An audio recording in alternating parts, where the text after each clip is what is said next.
ritrovati con il TG Flash di New Sicilia. Domani è prevista l'udienza del processo in corso davanti la Corte d'Assise d'Appello di Caltanissetta, che vede Matteo Messina Denaro imputato per le stragi di Capaci e Via D'Amelio. Tuttavia la nipote del capomafia, Lorenza Guttadauro, che era stata nominata sua legale di fiducia, ha rinunciato al mandato. La penalista ha dichiarato di non aver avuto il tempo necessario per preparare la ringa difensiva prevista sempre per domani.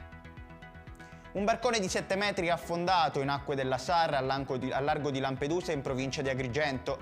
I militari della Capitaneria di Porto e della Guardia di Finanza hanno salvato 38 migranti, tra cui 11 donne e un minore.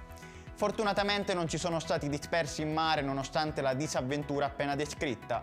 Inoltre, altri 45 migranti, tra cui 10 donne e 5 minori, sono stati soccorsi dopo essere partiti da Sfax nella giornata di ieri. Luigi Costa, un funzionario della motorizzazione di Palermo, è stato posto ai domiciliari da una settimana a seguito delle accuse di corruzione e accesso abusivo al sistema informatico. Le autorità hanno perquisito la casa del funzionario trovando 590.000 euro in contanti.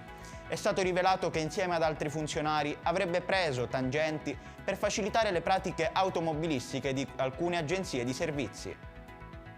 Gli agenti del Commissariato di Pubblica Sicurezza San Lorenzo hanno individuato un giovane palermitano intento a fornirsi di droga.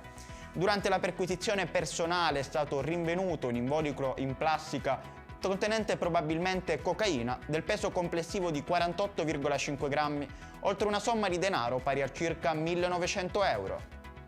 Ed è tutto per questa edizione, il prossimo appuntamento sarà questa sera alle ore 20.